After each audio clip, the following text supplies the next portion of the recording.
on a screen. Alas, on a screen instead of in person, but you know, it is what it is, right? Yeah. So we have a new face with us today. So Sarah, do you want to introduce yourself? Tell us a little bit about yourself. My name's Sarah Town, and I go to North Thurston High School, and I am the Lacey Youth Representative for the Library Board. Fantastic. We've been missing that for quite a few meetings, so we're really very happy to have you here. Let's do quick introductions just so Sarah knows who else is in this meeting. I'm Amy Blondin. I have 2 kiddos in the North Thurston School District, and I'm serving currently as the board president. Let's see, James. Yes, I'm James Murray, and I'm the I'm the old let's see, what do we call it? Yeah, Guy with wisdom. the ancient, not wisdom, just age. Just age. Just managed to pass my 82nd birthday and survive. Oh, wow. Congratulations, James. That's wonderful. Thank you, James. How about you, Pam? Hi, I'm Pam Nelson. I actually have a son who graduated from North Thurston more years ago than I care to count, but anyway, welcome, Sarah. Scott, how about you? Sure. I'm Scott Robinson. My bad for the Timberline shirt. Oh, man. Apologize. My kids went to Timberline, and they're both going through UW now. I've been on the library board for, oh my gosh, 6 or 7 years. And during the day, I work for the state, the Recreation and Conservation Office. Welcome. And Charlotte. I'm Charlotte DC. I'm a paraeducator at Pleasant Glade Elementary School. I work in their library, and my kids go to Timberline, but I drive past North Thurston on my way to work every day. So welcome, Sarah. That doesn't count. You don't get any points for that. Yeah, I have great regard for the librarian there, and he's doing a really interesting thing this year. He's half-time librarian, half-time athletic director. Oh, Wow. Yeah. That's exciting. My goodness. Okay. And Sarah met me last night at the Youth Council meeting. I'm Holly Paxson. I'm the library manager for the Lacey Timberland Library, and I am the liaison between Timberland Regional Library and the City of Lacey Library Board. And I am honored, very happy to be here. I've been doing this work here at Lacey since 2012 and working in libraries since 1993. And I'm very excited to welcome you aboard, Sarah, where we've missed our youth representative. So we're real happy to have you with us. Great. Am I coming through okay? I was breaking up a little on my end. Yeah, okay, cool. You came back. I came back, okay. Let's see. Let's go ahead and approve the agenda. Did everyone have a chance to take a look at it ahead of time? Yeah. Any changes or additions? I move we accept the agenda. I second. Okay, all in favor? Hi. Aye. Any opposed? Okay, the agenda is approved. And Sarah, you can also just kind of give a thumbs up or raise your hand if you want. You don't have to come off mute if you're more comfortable that way. We also have the minutes from the July 14th meeting that Pam so kindly put together for us. Does anyone have any changes or edits to those minutes? I move that we accept the minutes as written. Second. I'll second it. Thank you. If I could second since I wrote them. It'd be weird if you didn't, Pam. Yeah. But true, very true. Let's see, all in favor? Aye. Anyone opposed? Okay. I don't see anyone here for public comment. Holly, did you hear from anyone ahead of time who was? I did not receive any emails or otherwise for public comment for today's meeting. Great. Well, then let's head into usually the most exciting part of the meeting for all of us, the library manager's report from Holly. Okay, and I think Most of the A, B, C, D comments underneath the agenda items are included in the report, but if I miss one, just remind me and I will discuss it. So first of all, I want to apologize for the lateness of the arrival of my report, which I finished off this morning and sent out. Labor Day does that to me every September. One of these days I'll learn to anticipate it. Everything is a week earlier than usual. But anyway, did everybody get it and was able to open it, I hope? Mhm. Okay, Yes. excellent, great. It- So yeah, that it was had- yeah. It didn't get to me yet. Let me forward it to you real fast, James. Can you open your email from where you're at? Is that all right? Let me make sure, because with my luck, I probably did your email address incorrectly again. Hang on just 1 second. Find it in the sent mail here and double check. It was very hastily sent, so that would not surprise me in the least if that's what happened. Okay. There we go, in 2 different formats.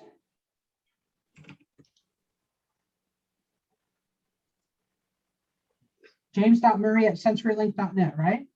That's correct. Okay, I have resent it. That it was, Okay. I originally sent it, but who knows? It's technology. So that should be showing up in your inbox any second now if it hasn't already. All right, I'll look for it Okay, all right, so. later. Excellent, good deal.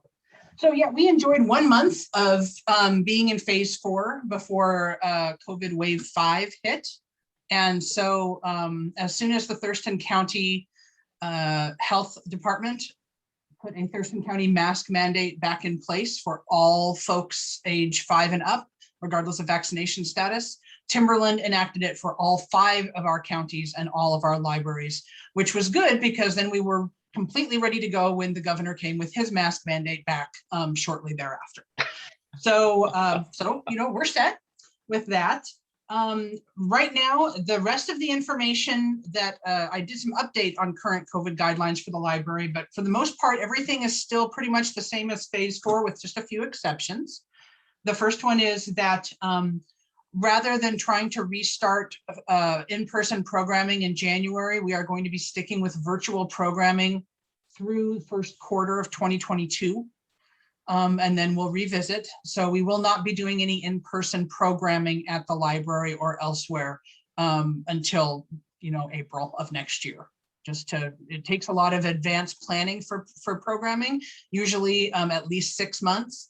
And so we're really not able to, with the way things are right now, we don't envision the library being in a place where we can provide in-person programming safely and comfortably with this Delta variant running around, and we are not really sure what that looks like. So we're going to play it safe and stay with, which is what we do, and stay with virtual programming until then. However, we did keep the restrooms open. L&I has confirmed and worked with the CDC that the primary spread of COVID is very unlikely to pick it up from a surface. It requires some pretty heavy concentrations and immediacy in order for that to happen. So we are cleaning the library once a day per L&I and CDC guidance to sanitize it and keep things clean. And of course, all staff are wearing masks at all times, and 92% of our library staff is vaccinated. We pretty much only have folks that aren't who can't. And so we feel pretty good about our precautions in that respect. There's still no time limit and no capacity limit. We probably won't do that unless government asks us to. Computer use is still wide open because there's not a distance requirement really that's been advocated for in between patrons. We're not requiring patrons to distance, though similar to what Charla mentioned, we are doing our best to try and keep some distance from between staff and patrons. So we're really not doing one-on-one computer help for longer than like 5 minutes, even with both of us masked, just to keep everybody safe. And meeting rooms are still open for public bookings, which means that the Friends of the Lacey Timberland Library's book sale, finally back after over a year and a half, will be happening this Friday and Saturday at the library in the meeting room.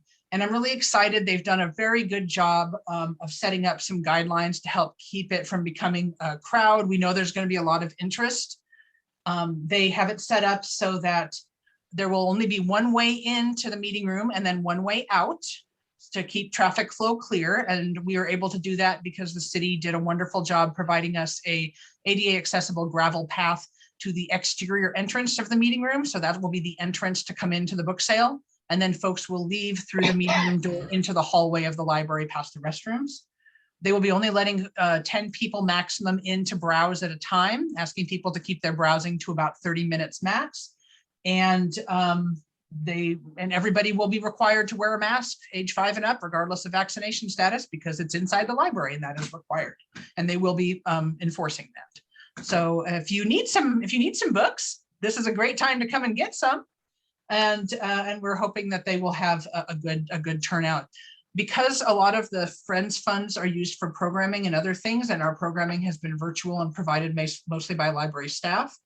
We are, the fundraising by the book sale is always really nice, and it's a major source of revenue for our friends.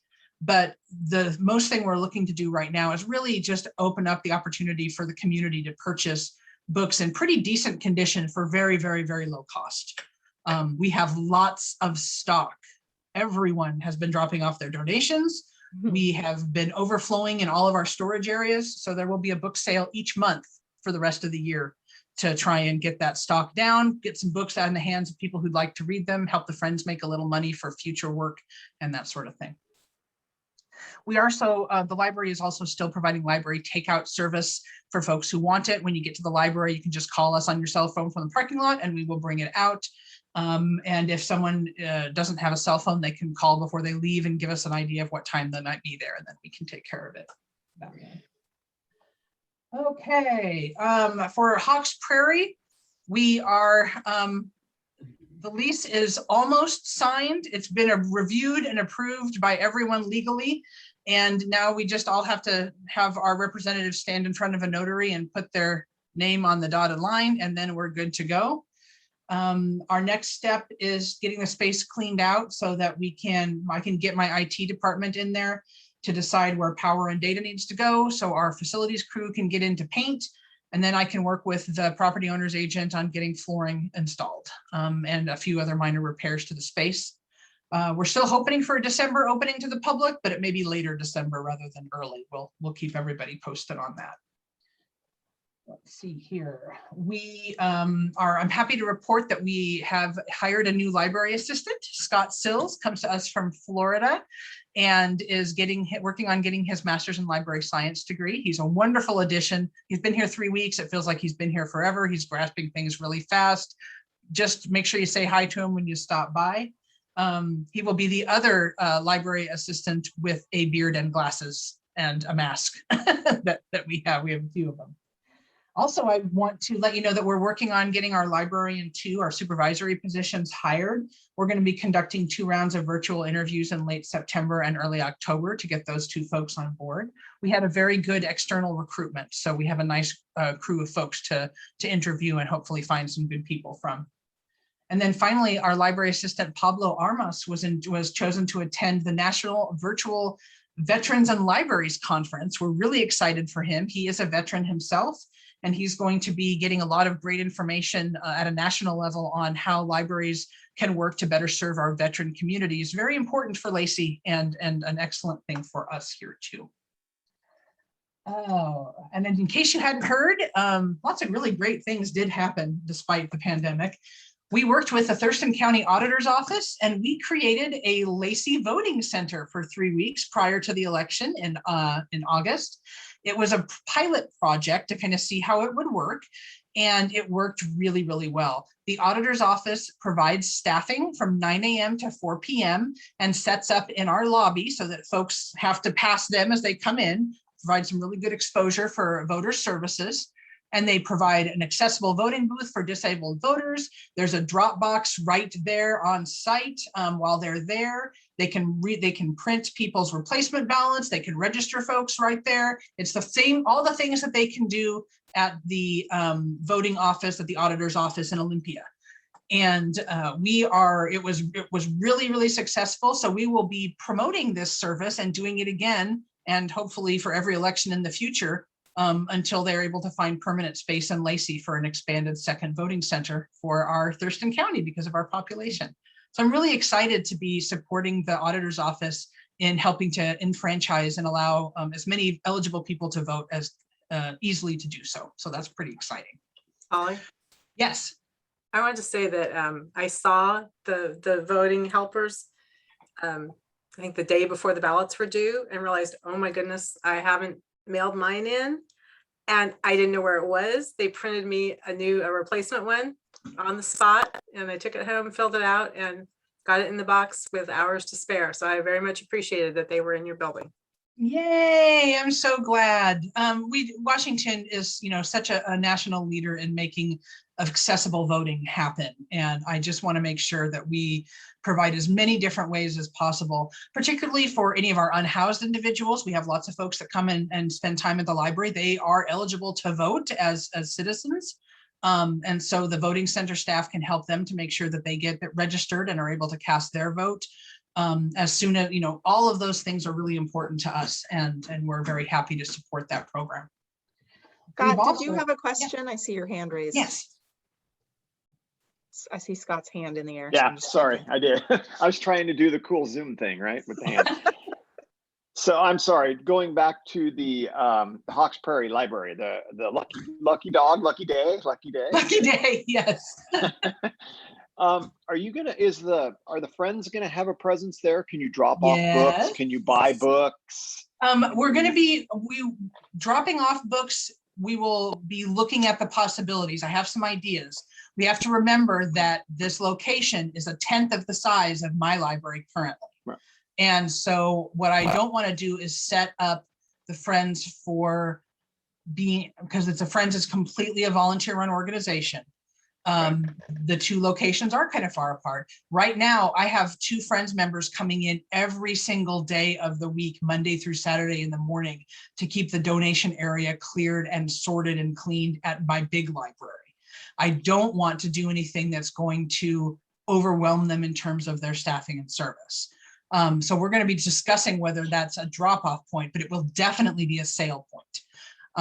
The importance of providing places where folks can buy books very, very inexpensively, especially when we do such a good job of going through the donations to make sure they're all in really good condition before we sell them, is an important thing. And we want to make sure the Friends and their advocacy is recognized and has a presence at both of our Lacey locations. So yes, so donations, maybe we're going to work on it. Passive book sale, absolutely. As a matter of fact, go ahead. I was just going to say, will the public be able to pick up books there that they've ordered ahead of time, or are you going to keep that? Okay. Absolutely. Yeah.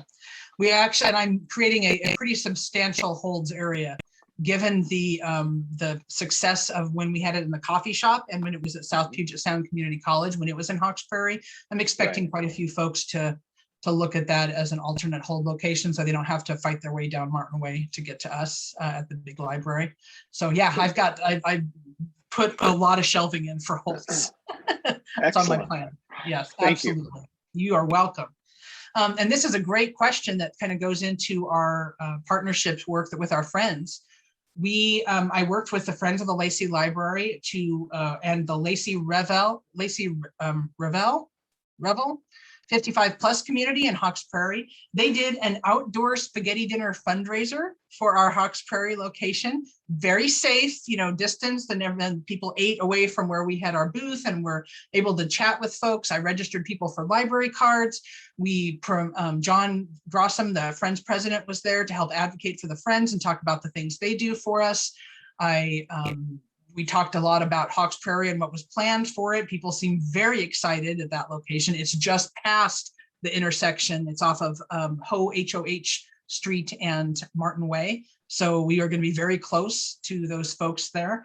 And they raised $1,000 for us that night, with 50 people attending, paying $6 a plate. So if you want to think about the number of people that gave and did not ask for their change back, it was pretty high. Additionally, the Friends also received another $2,000 from a donor in support of the Hawks Prairie location as well. So our fundraising efforts at the big library the last couple of years have paid off in some continuing donors. The checks that we're receiving, and I have another one that I'm in talks with, are all repeat donors from our remodel last year. So the Friends Advocacy is doing a great job, and they're going to make it so that Hawks Prairie has a beautiful Friends presence, as well as all of the amenities that we're hoping to have at that location. So yay Friends, they're doing a great job. All right, summer library program wrapped up August 31st. We distributed a total of over 1,000 free books to 845 participants. We had 213 participants finish the program and get a second free book, about a 25% completion rate. It's not as awesome as it's been at pre-pandemic times, but it was better than last year. So we're going to say that that's pretty good. The summer library program, Timberland has kind of refocused it and made it so it's really working by getting books into the hands of participants. So each person who comes to sign up for the library program, whether they be a little baby whose parents are signing them up or an adult, gets a free book upon registering and a free family bag. And then upon completing 10 literacy activities can come in for a second free book to choose. So, and that keeps it simple, keeps it easy to do, puts books in the hands of our kids to help support literacy over the summer. And it's just fun, just really fun. And then we had our virtual programming for district-wide, with Lacey staff, of course, I'm continuing to participate in. I do have the statistics there. If you want me to read them, I can. But I will point out that in terms of circulation, borrowing materials and lending materials, unsurprisingly, we are at a much higher level than we were this time last year, because last year we were just starting takeout service. So we saw an increase in borrowing physical and digital materials of over 44% in July and over 60% in August, which was pretty fantastic. Finally, we got our custodial services. The city of Lacey has added some additional compensation to the contract so that our custodial services are sanitizing all 45 of our public computer stations every night to help keep them clean for everybody to come and use, so that staff don't have to do it because it was taking us forever. And we got our city paid for new digital access door system installed that we've been waiting for the last 6 months. And so we're very excited to be able to badge our way back into the building without having to use a key to unlock it and have that access provided. That is my report. Let me look on here on the agenda and see if I missed any of the topics that I wanted to talk about. It looks like Charla has a question as well. Yes, Charlotte. I just wondered if you compared any of the circulation stats to 2 years ago. Oh yeah, we're down. Yeah, I didn't put it on there, but yeah, we are still not, I would say, let me see if I remember what the math told me. We are about 2/3 of the circulation we were doing in 2019. I'd say we're about 66% of what we were doing. So we're about 33% lower. Yeah. It's just, we don't have as many folks. Our visitation rate is down. And I attribute that 100% to the pandemic. You know, but our digital access is up a ton over 2019. So the digital borrowing is happening. It's the physical borrowing and visitation to the library that is down. Not too surprising. Everything's down. That's the pandemic doesn't do a lot for encouraging lots of people to gather in a small space, which is. Is there anything that board members can be, what messages should we be sharing in our communities around the library's open, it's safe, they have, sorts of things. The library is open. Reiterate, mask wearing is absolutely required. But if people are not able to wear masks or don't feel comfortable doing so, but would still like to borrow physical materials, they can place holds and we can still provide takeout service. We want to meet people where they are while still keeping everyone safe. But computer access is there. Everything is open. And a lot of folks have not yet got that message and are happy to visit. I just had a great phone conversation today with one of the Friends volunteers who is just kind of emerging after the pandemic and had not heard that we were open at all. So please spread the word that the library is open for use by anyone, as long as if you're age 5 or older, you are masked. Okay. We're good to go. Yep. That would be great. Yes, Sarah, especially tell your friends. My YA section, my brand new teen books, all of my graphic novels, my manga, all of it. I am stuffed to the gills. I need you to come borrow things. So tell your friends I can make that happen for them, however it works best. That would be lovely. The last thing on here that I didn't address in my report, because there hadn't been a lot of progress yet, but we're starting to work on it, is East Thurston County Mobile Services, which I actually have a meeting tomorrow with some of my administration folks to start discussing what we're going to do in our our 2 vans. We'll be getting one, and then the Aberdeen Timberland Library will be getting the other one, so they can be doing expanded service in Grays Harbor. And so we're getting ready to start working on that to get the vans outfitted when they arrive and to start planning what that looks like. We also have our community engagement team for the district and our community engagement librarians, as well as my staff, are continuing to build partnerships so that we have places to take the van once we are able to get that going from there. So we still envision this as, for us, it's not a bookmobile. We will be having bookmobile service, but that's not what we as Lacey staff will be doing with this van. What we are going to try and do is bring pop-up library services or other things on the road out to partner locations in Eastern Thurston County, where there's some population around, maybe in conjunction with a gathering, with a service provision, where there will be people there, and try and help register people and get them access if they are not able to get to a physical location. As well as bringing, once we're able to do so safely, bringing things like story times out to daycares and to maybe some of the more rural school areas, and, early morning Head Start and that sort of thing.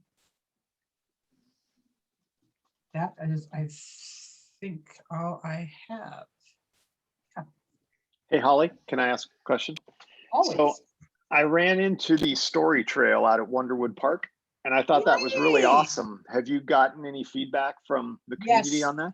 We have had several folks who have found it as part of our summer library program, that went out and walked the story trail with their families and thought it was fantastic. It has been taken down. It did end August 31st, but we're putting a second one together for December, Cool. with some really waterproof, signage. Yeah. And it will be, and it will not be at the Wonderwood Park. It's going to be we're actually going to take that one out to, oh goodness, maybe William Ives Park. Do I have that name correctly for East Lacey? I'll have to double check the location, but we've been working with the City of Lacey Parks and Recreation Department, and we asked if the December story trail we could set up in East Lacey over in the Hawks Prairie area, so that some of the folks on the other side of town could not only access that, but we're also hoping the Hawks Prairie location will be able to open up in December. So it would be a nice, sort of promo for, hey, visit the new library, and we have a story trail at this park here that you can bring your kids out on, and bundle up and kind of enjoy that other outdoor activity. We're kind of expecting, December. I mean, I don't have a lot of really high hopes for COVID once it gets cold and everybody's inside a lot. So we're trying to figure out ways to help make outdoor access a little something fun to do during that time, when everybody's cooped up, and to just kind of try and do our part to help people get outside and find something to do without getting too wet or cold. I thought I read in the paper that the Timberline was looking for a replacement person to replace some position. Is that ongoing? Somebody quit, and I don't know. There was an ad in the paper about 4 or 5 weeks ago. Well, we're recruiting. We have vacancies all the time, James. So I would need a little bit more information about that. We have, okay. yeah. I mean, we have 300 employees. People get hired other places, and we're recruiting all the time. I haven't had any. They don't stay there indefinitely?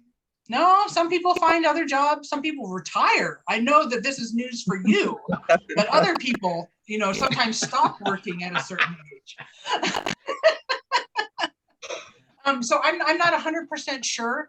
The timing, it might have been, we did some extra recruitment for my 2 supervisory librarian positions at Lacey, but I don't know that for sure because our HR department for the district handles the advertising and promotion for that.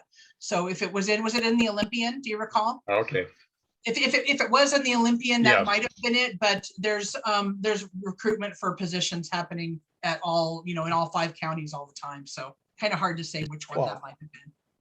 I expected that they asked your approval in order to do it. I love the part where you folks think that I run the whole library district. Lacey is my building. That is, I love the city because they introduced me as the director, and I'm like, I'm not a manager. The director is my boss's boss's boss. but yeah, I'm happy to be thought so highly of all of you here. But yeah, I just have Lacey. That's who I take care of. You're all we need. Well, That's hey, great. thank you. That's very kind. And we are glad to have you. Yep. Any other questions about the report or any of the upcoming projects? Sarah, anything that you've heard that you want to know more about or that I can make clear for you or anything like that?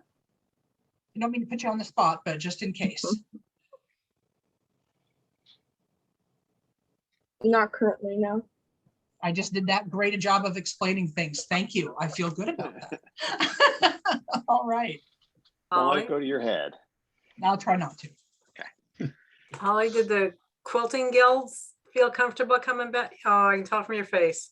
They did not. I reached out to my contacts in both of them, and both of them, the folks in the guilds have been talking with each other, but neither of them have gathered to get together since the pandemic has started. As you can imagine, a lot of the members are older folks, and so it was less about not feeling safe in the library as they haven't been meeting. Mm. So until they do start to meet again and can organize something like that, it's probably not going to be happening. I did keep it on my radar and kept in touch with my contacts there, and yeah, they said that they just weren't up for it for this year. Thank you. You're welcome. Thank you so much, Holly. Next on our agenda, we have for the good of the order. One thing, of course, is talking about our next board meeting, but are there other topics that folks wanted to raise? There's a cat behind you, I Holly. guess I've got a, Oh, it's I actually guess my I've dog. got a which question is to very ask small. Holly. Yes, James. Do you have any problem if I put up a little message board or something like that at the 2 senior centers? That the library is operational, it's going, it's whatever. I don't see much conversation with any of the seniors. There's a lot of them that have not come back to the center yet. Mhm. So it's a very light turnout. But at the Yes. same time, I don't have a lot of conversation going. Please feel free. We have been in contact with the senior center staff to kind of share, hey, we're open and we have virtual programs and that sort of thing. But any promo is fine, is always good. So yeah, absolutely. Let folks know that we're open. And I would appreciate that. I'll talk to Chris about getting some emphasis on that, because we have a lot of people sitting around.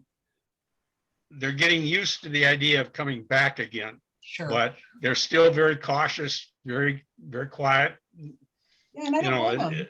Yeah, because even folks who are fully vaccinated, if you're not in fantastic health, and sometimes as an elderly person, your health may not be as great as it was 20 years ago, right? Even if you end up with a mild case, that's still a sickness that you may not want to put the stress of your body through. It's really good that the vaccinations have made it so that it's pretty unlikely you'll end up in the hospital or die from it if you get it. But there are, breakthrough infections that are happening. This Delta variant is just really nasty. So I don't blame folks for that, but please do let them know that we can provide, we can help them if they do have computer access at home. And and hush, they do have computer access at home and want and need someone to kind of help walk them through maybe setting up something on their phone or their computer so they can download books or get on to see a virtual program, we're happy to do that. So we can provide some services that are remote for them on there too. Okay. Do we want to talk about a date for our next meeting? What's a good, let's see, how many meetings have we had this year? I think we've done 4. So Let's do can we I think do we got November? one more for November. Yeah, and I think what I would like to do, we're past the budget deadline for next year for the city. Most of this, but I do have some plans for some Timberland funded additional improvements to the large library that in terms for the city, it would fall under maintenance. So I'm just kind of talking directly with Chris Baird and the city about it. But I would love to, but we should be a little closer to seeing what my Timberland budget looks like. And I'd like the opportunity to share some of the things that we're looking at doing in November with you, as well as hopefully provide you a more content-filled update about what's happening with Hawks Prairie. So if we can meet in November, that would be lovely. Sounds good. great. Does anyone? I'd like to suggest the second Wednesday in November So the 10th. as the next meeting. And that would work well. Veterans Day, the 11th, we're closed, but we don't have any special modifications for hours on the 10th. So I'm completely available. We just need to ask the city to set us up a webinar again, since and just for everyone. Oh, she's more than willing to help. Yes, I'm sure Alyssa is. She's so great there. So just so you know, while the library and the meeting room is open, and so our friends meetings are happening in person because we are allowed to do that. The city is, for very good safety reasons, has asked that their meetings remain virtual. And since the library board is a city entity, that is why we are meeting virtually right now. And Pam has a cat there too. So we will continue to meet virtually until the city deems that it is safe to meet in person. So just kind of keep that on your radar. And as always, if any of you need any additional tech help or anything ahead of time for the meeting, I know the city of Lacey is available, and I can also walk you through some Zoom stuff if you need to. Though you did really great today, James. You were like you had it totally down. So well done. Well, I like the way Victor sends it out. And he's got all the click here, this will take care of. Yes, it's very It allows they dinosaurs like me to actually function.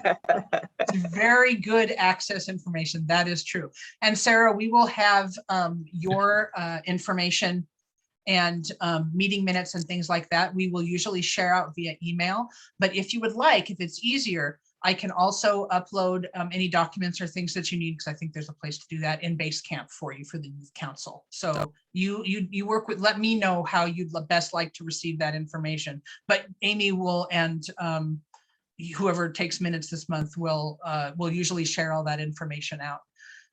And Sarah, is it okay? Do you want to, is it all right if I go ahead and send your Gmail account address out to the rest of the board here so that they can send those documents along that way? Is that all right? Okay, I will send that via email to the rest of you, because I don't think I got a chance to CC her in when I sent it out this morning, because I didn't have it yet, but I did shortly thereafter. So that way, whoever, was it Charlotte? Did you end up taking minutes today? And Amy for agendas or minutes or anything like that, I'll just send a reply. I'll send a message to all of you saying, hey, great to see you. And you'll have Sarah's in there, so you can just reply all to that. And you can get it from there. Does that sound good? Sounds perfect. Okay, great. Okay, guys, I think we're good until November 10th. Thank you all for joining. I know it was the first day of school, so lots of us had lots of things going on, so I appreciate it. Everyone take care, and we'll see you again soon. All right. Thanks, everyone. Thanks, Bye, Holly.